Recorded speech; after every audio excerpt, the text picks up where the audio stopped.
E aí, galera do repertório, por aqui o professor Marcos Enes, um astral da química, seu mostrango favorito. E hoje, um vídeo que vocês já me pedem há bastante tempo, que fala sobre os top temas do Enem. Mostrão, quais são os temas que mais aparecem? Antes de eu começar a falar aqui de cada um, eu separei 12 temas para vocês. Antes de eu falar de cada um dos temas, mostrou, então é só estudar esses 12 temas e eu tô safo, vou gabaritar a química no Enem. Galera, não é assim que funciona. A química, ela é uma ciência que precisa de um estudo sequencial. Então não adianta você querer entender, por exemplo, estequiometria antes de entender cálculos químicos. Não adianta você querer entender separação de misturas de cara sem saber, de repente, a diferença entre uma ligação de hidrogênio, entre um dipolo induzido, um dipolo permanente, enfim. Não adianta você querer já mergulhar em equilíbrio químico sem saber cinética química. Então tem todo um sequenciamento, tem uma ordem didática para você poder aprender. E essa ordem está lá dentro da plataforma, com certeza você vai encontrar nos nossos cronogramas. E daqui a pouquinho eu mostro a plataforma aqui para vocês, coisa linda. Então, de cara, eu quero falar um pouquinho sobre esses 12 temas aqui, o que é importante você saber de cada um desses temas, tá? Pra te dar uma orientação geral. Então, estudar esses 12 temas significa que você não precisa estudar os outros? Não. Esses são os mais importantes dentro do leque de 70, 75 temas que a gente tem dentro da química, tá? Então, vamos lá, vamos embora. Pessoal, o primeiro tema é o tema de separação de misturas. Eu vou ficar pequitito. Aí, beleza. Então, o primeiro tema, galera, é o tema de separação de misturas. Quando a gente fala de separação de misturas, eu falo de filtração, eu falo de catação, eu falo de destilação simples e fracionada. É muito importante que você saiba a diferença entre a destilação simples e a destilação fracionada. Qual é a diferença? Na destilação simples, eu consigo separar substâncias com ponto de ebulição muito afastado. Na destilação fracionada, eu consigo reduzir essa diferença entre os pontos de ebulição, tá? Então, eu consigo separar substâncias... O microfone chega um pouquinho pro lado. Obrigado. Eu consigo separar substâncias que têm um ponto de ebulição mais próximo, que tem um ponto de ebulição mais pertinho, certo? Então, por exemplo, se você vai separar água e álcool, até por destilação fracionada fica difícil, porque eles formam uma mistura azeotrópica. Então, é legal você dividir a separação de misturas por separação de misturas homogêneas e separação de misturas heterogêneas. Lá na nossa sala do repertório, vou te mostrar aqui agora, vou dar um pausezinho e vou te mostrar aqui, ó. Aqui, ó, já fui na boa com você já, diretão. Então, ó, primeiro já começa aqui com o cai ou não cai. Eu gosto muito dessa parte aqui de cai ou não cai. Ele mostra quantas questões você tem por prova, 2024, 23, 22, 21, 20. Tá? Para atualizar essa estatística aí vai entrar na prova de 2025, tá? Então, tem aí a estatística de quantas questões por prova mais ou menos. Então, ó, 2020 caíram 6 questões de separação de misturas. Filho, separação de misturas é muito importante. Então, ó, vou descendo aqui, ó. Só que é esse rapaz aqui, não gosta mesmo, mocinha. Enfim, essa foi a nossa aula de separação de misturas, uma aula que eu particularmente gosto muito. Depois tem a lista hacker bonitinha, mapa mental para você fixar os conteúdos. Ainda tem aqui o texto-chave para você ler rapidinho e lembrar dos métodos de separação. Podcastzinho, ó, 5 minutinhos, vapt-vupt, ainda tem flashcard para você, por exemplo, o que é catação? É literalmente catar, separação manual de sólidos com base em características visíveis, como tamanho ou cor, literalmente catar as coisas, né? O que é decantação, separação magnética? Massa, né? 6 flashcardzinhos para você fixar o conteúdo. Então, além da aula teórica, essa aula aqui, cara, essa aula aqui eu acho que tem uns 35 minutinhos, rapidinho, vapt-vupt, toda a separação de misturas, olha que coisa linda, ó. Divide mistura homogênea e heterogênea. Primeiro a gente vê separação de misturas heterogêneas, levigação, peneiração, separação magnética, enfim, peneiração que é conhecida como tamização também. Enfim, tem tudo que você precisa para arrebentar em separação de misturas, beleza? Então esse é o nosso primeiro tema. Voltando pro quadro. Meu, agora que eu percebi, eu também não me ajudo, né? Olha a cara do indivíduo na aula, olha a cara. Meu Deus do céu, o que é isso? Bora, vamos pro quadro. Sim, voltamos já falando de separação de misturas. Então, galera, é importante pra caramba. E é bom você saber separação de misturas. Tem uma aula antes no repertório chamada Noções de Separação de Misturas. E ali eu falo sobre diferença de ponto de fusão, ponto de ebulição. Enfim, aí para saber separação de misturas, você precisa passar pela parte das propriedades específicas, as propriedades gerais da matéria. Porque, diferente de ponto de ebulição. Pô, o que é ponto de ebulição? É uma propriedade específica, sacou? Enfim, então, separação de misturas. Depois, estequiometria e cálculos químicos. Galera, isso aqui mas é assim, é motivo de muito choro dentro da prova do Enem. Por quê? Começa com a dificuldade do aluno em interpretar enunciados. Já começa por aí. Então, ele não consegue entender o conceito de mol, lá em cálculos químicos. Aí, se ele não consegue entender o conceito de mol, ele não entende número de mols, ele não entende massa molar, ele não entende ali a proporção estequiométrica entre os reagentes e produtos, então fica realmente muito complicado do aluno mandar bem estequiometria sem saber a base primeiro. Então, estequiometria realmente é aquela questão, cara, que vai transformar a sua nota de uma nota bacana para uma nota insana, para uma nota excelente. São as questões que realmente vêm como médias ou difíceis na tua prova. Então, vai ser aquela questão que tu vai deixar por último, vai ser aquela questão que tu vai bater o olho nela, vai, pô, peraí, estequiometria, isso aqui com certeza vai ser uma questão difícil, então vou deixar ela para depois, porque com certeza, se você acertar ela e errar alguma questão fácil porque você faltou tempo, enfim, ou porque você acabou dando mole, mas enfim, você errar uma questão fácil e acertar ela não vai ter um impacto tão bacana. Agora, se você acertar as fáceis e médias e acertar a difícil, tua nota de natureza vai lá pra cima. É aquele 800 e bloco que tu quer tirar em natureza. Amém? Amém. Amém demais, Nossa Senhora. Você com 830 em natureza. Que como é amigo. Aprovado onde você quiser. Passou pra medicina na NASA. O que é isso? Vamos lá. Então é você literalmente aprovado pra onde você quiser.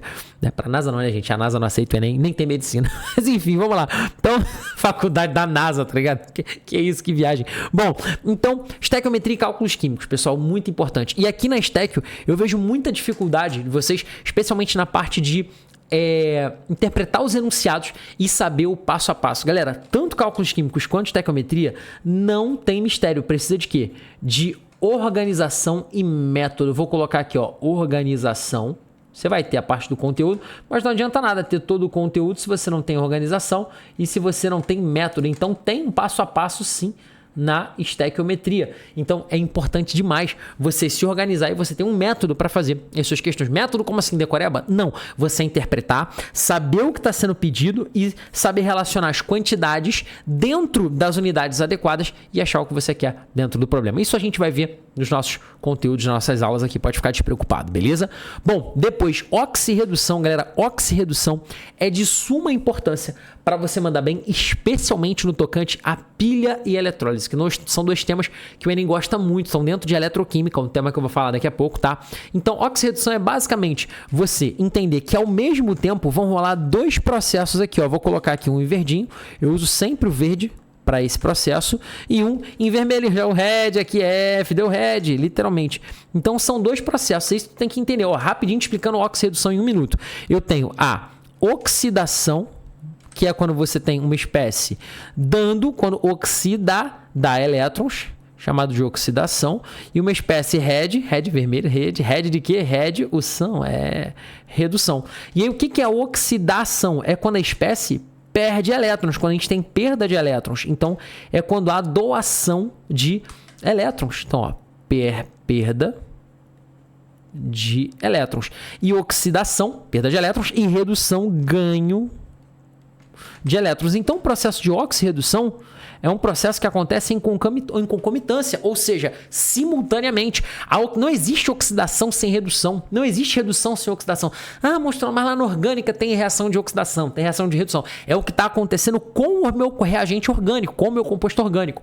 Porque a gente sempre foca no que acontece com aquela molécula. Mas se eu tenho, por exemplo, uma oxidação de alceno, tem um agente oxidante atuando ali. Tem uma espécie que está sofrendo redução para que a outra possa oxidar. E aí o que a gente tem? Oxidação e redução acontecem sempre ao mesmo tempo. Então quem oxida dá elétron para quem recebe, para quem reduz. Então o fluxo de elétrons é sempre de quem oxida para quem reduz. Então o fluxo de elétrons. Nossa, o D ficou horroroso aqui. Fluxo de elétrons. Beleza? O fluxo de elétrons é sempre de quem oxida para quem reduz. Vou mostrar, mas é muito difícil ver quem oxida, quem reduz. Ah, para. Se tá perdendo elétron e ganhando elétron, você consegue ver pelo NOx, pela variação do número de oxidação. Olha aí quanta coisa você precisa. O cara não sabe NOx, vai conseguir ver oxirredução com tanta facilidade quanto o estudante que domina NOx. NOx, ó, NOx é melzinho na chupeta, já ajuda em funções inorgânicas, coisa linda. Então, na oxirredução, a gente vai ter a oxidação, que é perda de elétrons. Se está perdendo elétron, está ficando mais positivo. Então, nós temos um aumento do número de oxidação. Então, aumenta o valor do NOx, beleza? E na redução, não está ganhando elétron? Se está ganhando elétron, está ganhando carga negativa. Então, está ficando mais negativo ou menos positivo. O que acontece? Nós temos diminuição do valor do número de oxidation, beleza? Então, isso é oxirredução. Ah, monstrão, e o agente? O agente é quem comete aquela ação, é muito fácil. Então, para acabar, olha só, te expliquei a oxirredução em 2 linhas. O que é isso, cara? Chama, isso aqui é repertório, tem que respeitar. Monstrão da química aqui no repertório, chama. Então, ó, aqui, quem sofre oxidação dá elétron para quem vai reduzir. Então, a espécie que sofre a oxidação é o agente redutor. Ah, monstrão, é o contrário, por quê? Porque quem oxida dá elétron para quem reduz. Então, quem oxida é o agente redutor. E quem reduz recebe o elétron de quem oxida. Está fazendo o outro oxidar. Então, quem reduz é o agente, a espécie que reduz. O composto que contém o elemento que reduz é classificado como agente oxidante. Pronto, acabou. Isso aqui, cara, já vai safar pra caramba você nas questões de oxirredução. Então tá aí. O agente oxidante é quem sofre redução, agente redutor é quem sofre oxidação, certo? Fácil demais. E o fluxo de elétrons é do agente redutor, ou seja, quem sofre oxidação, para o agente oxidante, que é quem sofre redução. Show? Maravilha, pessoal. Depois vem reações inorgânicas. Não sei porque que esse I ficou zoadão aqui. Deixa eu consertar ele aqui. Pronto, beleza. E em reações inorgânicas, pessoal, é muito importante a gente não ficar só naquele papo de simples troca, dupla troca. Isso é importante? Muito. Muito importante prever quando uma reação vai acontecer ou não, espontaneidade de uma reação, mas mais importante ainda é você conseguir identificar o tipo da reação e ver se ela acontece ou não, saber montar uma equação química. Então, reações inorgânicas, pessoal, vem muito dentro da parte de equações químicas, montagem e balanceamento de equações químicas, beleza? Então, vou colocar equações aqui do lado. E aí tem também a parte de espontaneidade, fila de reatividade, se uma reação acontece ou não. Beleza? Então, geralmente são questões aí de médio para difícil também. Espontaneidade de reações. Beleza? Fácil pra caramba. Tranquilo? Mas um assunto muito importante. Previsibilidade da reação, né? Você prever se aquela reação vai acontecer ou não. Enfim, tá dentro dos top temas também. Show? Cinética química. Galera, cinética química é muito importante, porque sem cinética não há equilíbrio químico. O equilíbrio químico, ele depende de uma condição cinética para a reação poder acontecer. E aí na cidade química, que é isso? De onde eu tirei isso, meu Deus do céu? Da cinética química, eu tenho dois princípios aqui muito importantes, galera. Por favor, levem isso para a prova de vocês, que é o qual? O de velocidade média. Velocidade média. Aí bota aqui VM, volume médio, a cadeirada, aí um pescoço tapa. Não, velocidade média, beleza? Velocidade média e o conceito de, vou colocar aqui, e os fatores. Os fatores que alteram a velocidade das reações. Galera, esses fatores são de suma importância, até porque eles vão ser cobrados lá na parte de equilíbrio químico. Pelo menos 3 desses fatores, esses 3 primeiros aqui, são 3 fatores que, além de aumentar a velocidade das reações, de alterar a velocidade das reações, eles também deslocam o equilíbrio. Então, os outros 2 aqui eu vou colocar numa corzinha diferente. Beleza? Vou colocar no roxinho. Aqui um roxinho do bem, que bonitinho. Então, ó, aqui no roxinho, porque realmente esses fatores aqui, eles não deslocam o equilíbrio. Então, os que deslocam são a variação da concentração. Se aumenta a concentração dos reagentes, a velocidade da reação vai aumentar. A temperatura do sistema, se aumenta a temperatura do sistema, especialmente se o sistema for um sistema de um processo endotérmico que absorve energia na forma de calor, vai aumentar a velocidade, tem mais colisão entre as moléculas, é tudo com base na teoria das colisões, certo? Que é o que diz que você tem que ter a energia adequada para uma colisão acontecer e a geometria adequada para uma colisão poder acontecer também. Então, concentração, temperatura e o último, a pressão. Você aumentando a pressão, especialmente se for sistemas gasosos, beleza? A pressão serve para sistemas gasosos. Sistemas líquidos e sólidos não tem influência da pressão significativa. Então, pressão para sistemas gasosos, você vai aumentar a velocidade da reação porque eu vou ter um maior número de colisões entre as moléculas do gás, certo? Então, concentração, temperatura e pressão, os 3 deslocam o equilíbrio também, certo? Então, ó, esses 3 fatores aqui também são fatores que deslocam o equilíbrio, ou seja, a gente pode ver esses fatores à luz do princípio de Le Chatelier. Lelê, conhece Lelê? Lelê, sangue bom, treinou jiu-jitsu comigo já. Mentira. Le Chatelier. Então, o princípio de Le Chatelier diz que sempre que você tem uma perturbação externa em um sistema em equilíbrio, o próprio sistema vai tender a se deslocar. Como assim, sair andando, sair correndo? Não, claro que não. O sistema ele vai tender a ter uma reação contrária visando minimizar aquela perturbação que você está reproduzindo ali sobre o sistema, certo? Então, se eu aumentei a concentração, eu vou querer diminuir essa concentração. Se eu aumentei a temperatura, eu vou querer diminuir essa temperatura. Se eu diminuir a temperatura, eu vou querer aumentar essa temperatura. Se eu aumentei a pressão total do sistema, eu vou querer diminuir essa pressão total do sistema. Então, toda ação tem uma reação contrária visando minimizar essa perturbação, certo? E aí, esses 3 fatores são os fatores que obedecem ao princípio de Le Chatelier. Esses últimos 2 fatores que são a adição de catalisador, de um miau, gato não, catalisador, que é isso?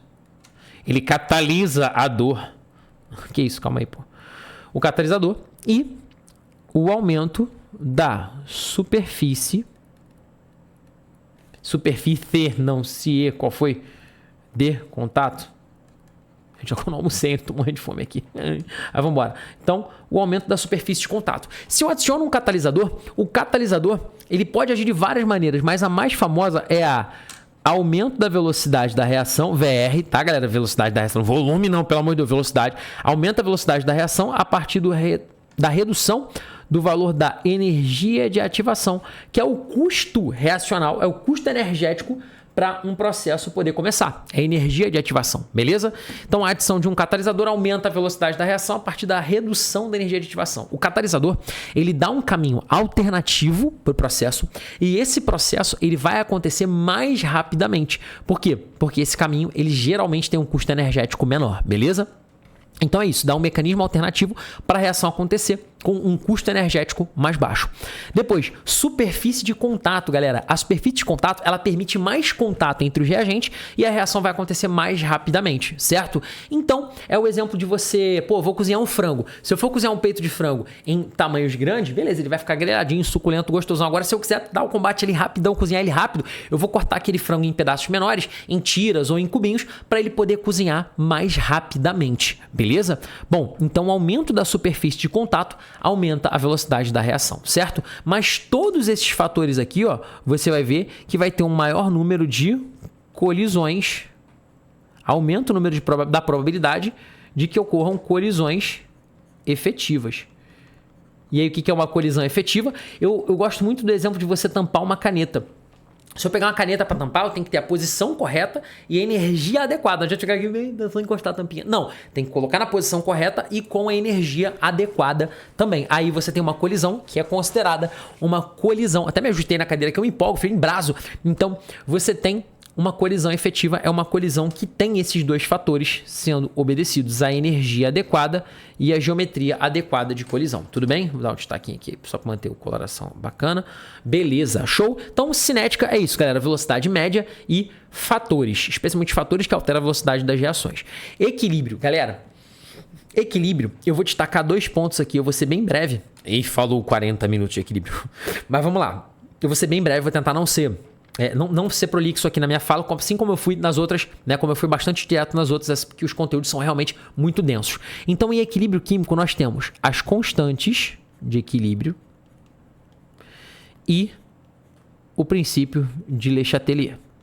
O deslocamento de equilíbrio. O equilíbrio vai sair correndo? Não. Fatores que vão fazer com que a reação aconteça mais rapidamente para um sentido ou para outro sentido. E aí, no equilíbrio químico, a gente tem reações que acontecem da seguinte forma. Eu tenho os reagentes formando produtos, em rosinha aqui bonitinho, ó. E, simultaneamente, os produtos formando os reagentes. Você tem 2 sentidos aqui. O sentido 1 é o sentido direto e o sentido 2 é o sentido inverso. Dá mal vontade de falar indireto, né? Mas não, é o sentido inverso da reação. E aí eu tenho esses 2 sentidos, a reação acontecendo nesses 2 sentidos ao mesmo tempo. Deixa eu dar só uma ajeitadinha no microfone aqui. Vem pra cá, microfone. Aí, beleza? Beleza. Tá bacana, tá bom o áudio aí, né? Tenho certeza que tá. Bom, então no sentido 1 eu tenho o sentido direto, no 2 o sentido inverso, tá? Não é indireto. E aí, no sentido 1, o reagente se degrada e forma o produto. E no sentido 2, o produto se degrada e forma o reagente. Coisa linda, né?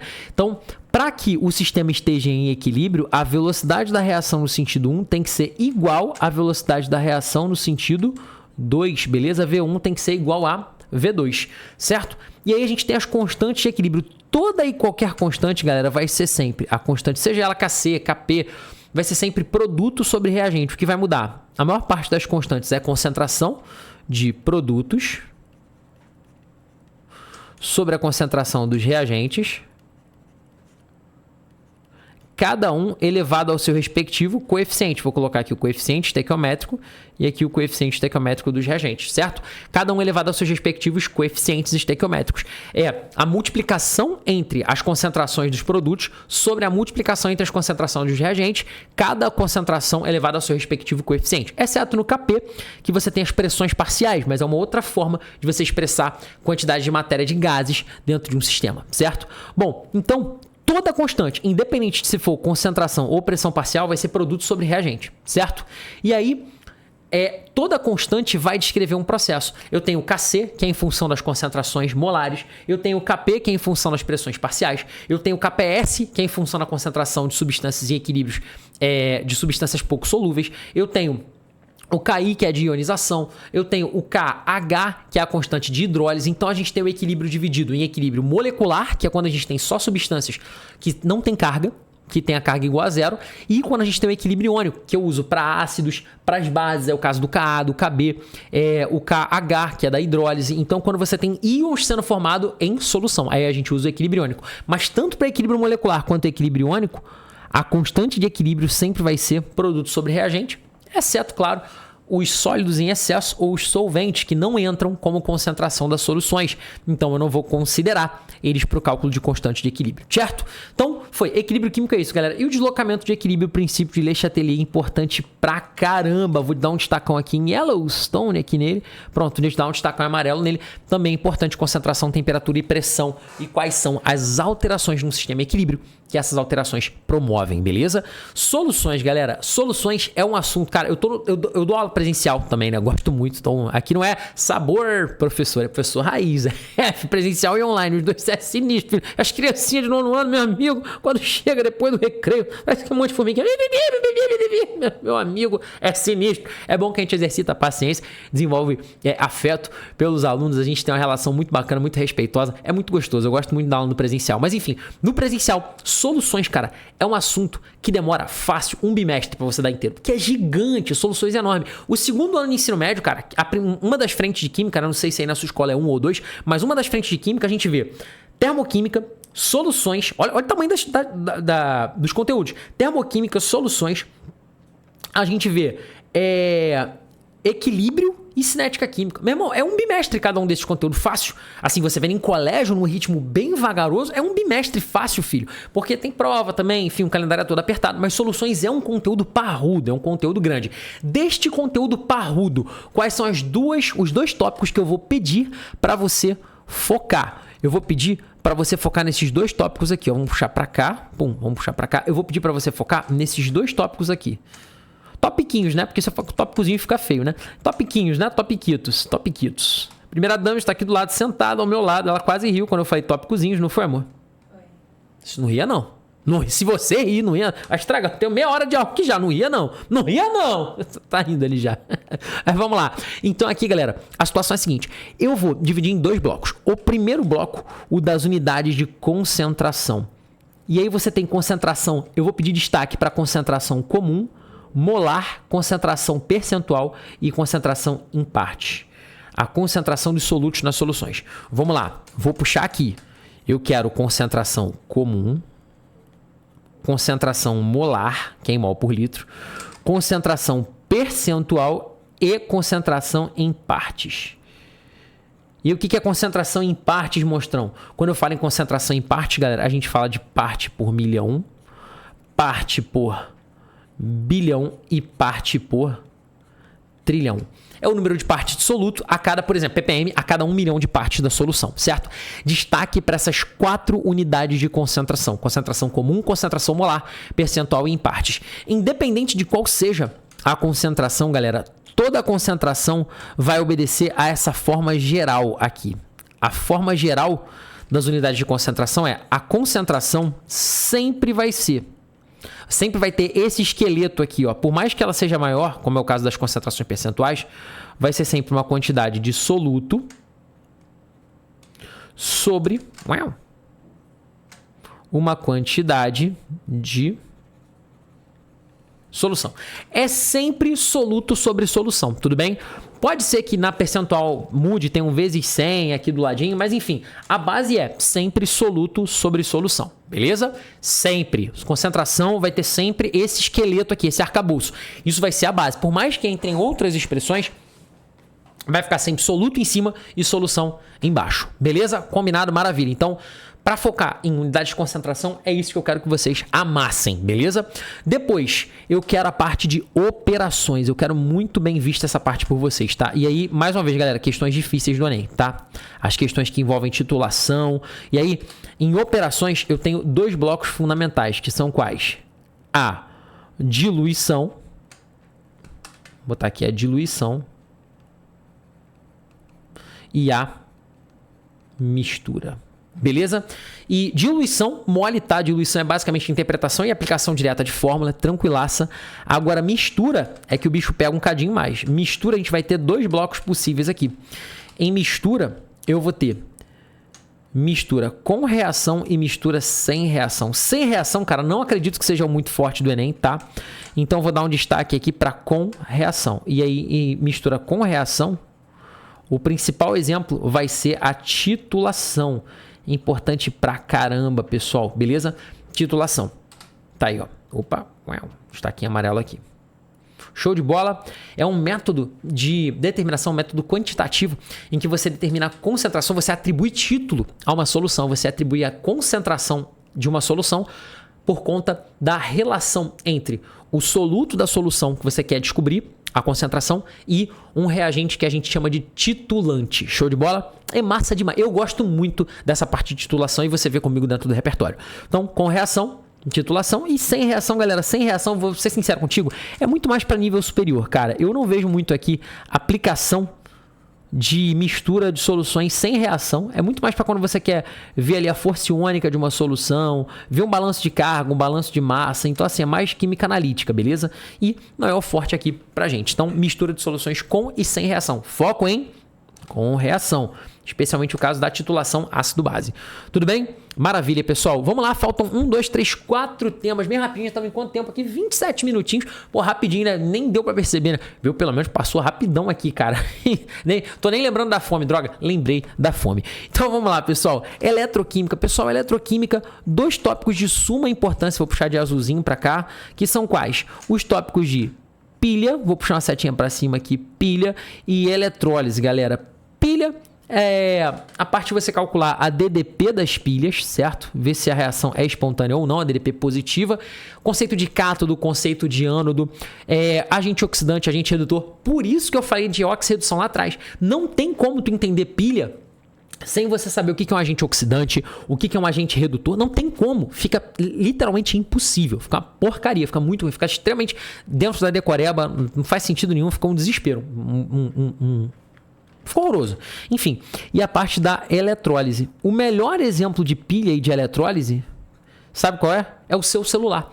Por quê? Uma pilha é o seu celular em uso. É agora aqui, por exemplo, agora meu computador está funcionando como se fosse uma eletrônica. O computador não funciona como uma pilha, né? O computador é ligado sempre na tomada. Mas enfim, o celular, ele está lá no quarto agora carregando. Agora ele está funcionando como uma eletrólise. Por quê? Eu tenho uma corrente elétrica sendo aplicada na bateria, e essa bateria está carregando. Então tem uma reação química acontecendo ali dentro, sendo impulsionada por uma corrente elétrica. Se ligou? Então uma reação química que acontece é uma reação química não espontânea e ela só está acontecendo por quê? Porque eu tenho uma corrente elétrica sendo aplicada. Agora na pilha não. Quando eu pegar aqui, eu vou pegar daqui a pouco para voltar presencial, dou uma aula daqui a pouquinho, faltam as 2 horas para eu entrar em sala. 2 horas? Não, 1h30 para entrar em sala. Então, o que acontece? Eu vou entrar em sala e o meu celular vai estar ali dentro da minha mochila guardadinho. Só que, o que está rolando? Tem uma reação química acontecendo ali dentro da bateria do meu celular e ali, essa reação química, ela está acontecendo de maneira espontânea. Então, tem uma reação espontânea gerando o quê? Corrente elétrica. Isso é uma pilha. Então, o celular em uso é uma pilha. Então, o celular em uso, celular é o melhor exemplo. Em uso. E a eletrólise seria o celular em carga, o celular em recarga. Celular carregando, acabou. E aí quais são... Opa, tá na minha cabeça aqui. Deixa eu descer. Bom, então uma pilha seria o celular em uso, uma reação química espontânea gerando corrente elétrica, e o celular carregando seria uma eletrólise, certo? Galera, agora, pra gente fechar bonitão aqui, o que eu vou querer saber dentro de pilha? Eu quero saber os conceitos fundamentais que são cátodo, ânodo, sentido da corrente elétrica que vai sempre do ânodo para o cátodo. Eu quero saber o polo positivo, que é o cátodo, o polo negativo, que é o ânodo, e calcular DDP da reação, beleza? Na eletrólise eu tenho duas abordagens, a abordagem qualitativa e a abordagem quantitativa. Na qualitativa eu quero saber o que se forma e na quantitativa o quanto se forma. Eu ainda tenho dois tipos de eletrólise, a ígnea, que é quando você não tem água no sistema, e a eletrólise aquosa. E aí eu tenho a análise qualitativa, que é eu quero saber o que se formou no cátodo, o que se formou no ânodo, e a quantitativa, onde eu quero saber o quanto se formou de cada uma. E é onde mistura eletroquímica com estequiometria. Eu particularmente gosto muito dessa parte, acho mais barato. Tinha muita dificuldade, mas hoje em dia eu gosto, por quê? Porque eu aprendi, né? Faz muito tempo. Mas você é professor. Não, filho, eu tive que passar por um vestibular, eu passei por uma faculdade de química, né? Então eu tive que aprender eletrólise no braço, né? Então realmente é uma parte que eu domino e gosto muito, gosto bastante, é bem legal. Pessoal, reações orgânicas. Esse bloco aqui, esse próximo bloco de reações orgânicas é um bloco muito grande. E assim, galera, monstro, eu entendi reações orgânicas, é super legal, e super entendi. Mentira. Entender reações orgânicas, filho, do jeito que a gente vê aqui em ensino médio, nem no jeito que eu vejo no ensino superior eu entendo muito, porque assim, reações orgânicas são meio doido, né? O lance o melhor é você aceitar. Você tem que gravar as reações orgânicas e boa. É claro que eu vou falar o máximo que eu puder aqui de termodinâmica, de estrutura, de dados termodinâmicos sempre que eu puder. Agora, dentro de reações orgânicas, a gente tem mecanismos de reação. E esses mecanismos, eles são como se fosse a dança que os elementos químicos fazem, que as moléculas fazem para poder se reorganizar e formar os produtos. E essa dança, meu irmão, essa dança é difícil de dançar, hein? Não vou brincar com você não, cara. Essa dança é difícil de dançar, porque é elétron atacando aqui, atacando ali, então a gente não vai ver para essa parte de mecanismo. Então eu vou listar as reações orgânicas e exemplo. Você vai entendendo o básico ali de teoriazinha e depois, replicando em exemplo. Então o Enem, ele cobra reações orgânicas com muito bom senso, geralmente te mostrando o modelo de como é que uma reação acontece, te dando uma pista ali no enunciado. Então não é cobrado que nem é cobrado em vestibular tipo da SpaceX, que você tem que decorar as reações orgânicas e boa. Acabou. Tem que saber o que é nitração, sulfonação, enfim. Aqui algumas reações realmente a gente vai precisar decorar e é bom saber. Reação de hidrogenação, hidrohalogenação, a reação de adição por Markov-Nikov, ozonólise. Então, quais são os principais blocos de reações orgânicas que a gente vai estudar? As reações orgânicas de adição, as reações orgânicas de substituição, especialmente as substituições eletrofílicas, a reação de substituição, antes de substituição, eliminação. Aí agora eu vou botar substituição. 3. Substituição. Eu gosto muito das reações de SAE, substituição aromática eletrofílica. Substituição. E 4. Por último, as reações de oxirredução. Então eu vou botar aqui oxidação. Lembra que... mas é oxirredução. Eu vou focar no que está acontecendo com o composto orgânico. Oxidação e as reações de redução. Basicamente, oxidar a orgânica é bem simples. Oxidação na orgânica vai aumentar o teor de oxigênio e redução vai aumentar o teor de hidrogênio. Acabou. De maneira mais simples, claro, vocês vão ver isso na parte teórica, junto comigo eu vou mergulhar, vocês vão ver que isso ajuda, esse bizu aqui do aumentar o oxigênio, aumentar o hidrogênio ajuda pra caramba. Show? Forças químicas, pessoal. Então, olha o print, olha só o print que a gente tá criando. Meu irmão, olha o print que vai sair aqui, moleque, que isso? Na moral, vai ficar bonito demais, tu é doido. Então, olha quanto conteúdo aqui em meia horinha. Caraca, 34 minutos, tu é doido. Um pouquinho de tempo, cara, muito rápido. Pra falar de 12 temas, é isso, menos de 4 minutos por tema. Que isso? Bom, menos de 4 não, é menos de 3 minutos por tema, né? Dá 34, 35 agora, 35, 34 agora, menos de 3 minutos por tema. Que isso? Bom, então, forças químicas, pessoal. Quando eu falo em forças químicas, é tanto lá na parte da orgânica quanto na inorgânica. E aí são as forças intermoleculares. Eu vou pegar 2 tópicos aqui com vocês, pessoal. Primeiro, 3, vamos pegar 3. A parte de ligações, eu vou lá do micro pro macro, ó. Ligações, micro não, né? Do atômico, né? As ligações químicas, que são as ligações iônica, metálica e covalente. Depois, ou seja, interações interatômicas. Depois, as forças intermoleculares. E é aqui que é o grande destaque. E do 3, eu vou puxar uma seta aqui do 2. O L aqui ficou zoado, né? Moleculares. E aí o terceiro, eu vou puxar um setão aqui pra cá. Por quê? Somente através das forças intermoleculares eu vou conseguir entender bem as propriedades físicas dos compostos orgânicos. Isso aí, galera. Propriedades físicas dos compostos orgânicos. Físicas dos compostos orgânicos. E aí, ponto de fusão, ponto de ebulição, acidez e basicidade, tudo isso aqui fica muito mais simples, muito mais claro, muito mais fácil quando você domina. Vou subir aqui. Aí, beleza. Fica muito mais fácil quando você domina forças intermoleculares. Fica muito mais fácil, muito mais fácil. Beleza? E aí, ponto de fusão, ponto de ebulição, quem é que é mais polar, menos polar? É só procurar os grupinhos polares. Hidrocarboneto é sempre apolar. A água, que é um composto inorgânico, é polar. E hidrocarbonetos, óleos e gorduras apolares. Acabou. Mole. Aí daqui sai cromatografia, você entende melhor aquela parte de separação de misturas. É lindo demais. Então, forças intermoleculares. Entender a diferença entre dipolo induzido e dipolo permanente, que a ligação de hidrogênio é quando você tem H ligado a flúor, H ligado a nitrogênio ou H ligado a oxigênio. E a ligação de hidrogênio é um espetáculo. Ela propicia interações entre substâncias e água de maneira muito forte, interações muito fortes, beleza? Enfim, é muito importante dominar essa parte de forças intermoleculares e propriedades físicas dos compostos orgânicos, que é top tema do Enem. Aparece muito, cai demais nas provas, beleza?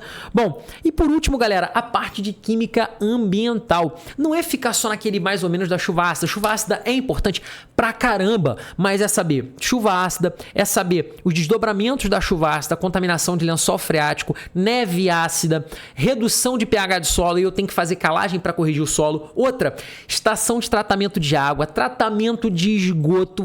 Cara, muito importante, tratamento de água cai direto no Enem, eu nem adoro. Já caiu questão de tratamento de esgoto também, mostrando toda uma planta de tratamento de esgoto completinha. Enfim, tratamento de água, tratamento de esgoto, chuva ácida, a parte de combustíveis renováveis, transesterificação, síntese do biodiesel, reação de transesterificação. Você tem um álcool e um éster reagindo, formando um outro álcool e um outro éster, beleza? Então, camada de ozônio, eutrofização, magnificação trófica, todos esses tópicos são muito importantes dentro de química ambiental. Contaminação com microplástico também importante pra caramba, aí já entra a parte de polímeros, certo? Então, eu colocaria aqui como top temas, esses 12 temas. E caramba, quanta coisa aqui em 37 minutos. Olha só que aula rica, que aula maravilhosa.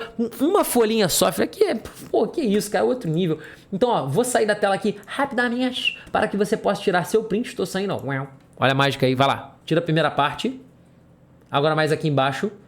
E aí, printou? Maravilha. Já vou voltar como, filho? Vou voltar grandão aqui já, ó. 3, 2, 1...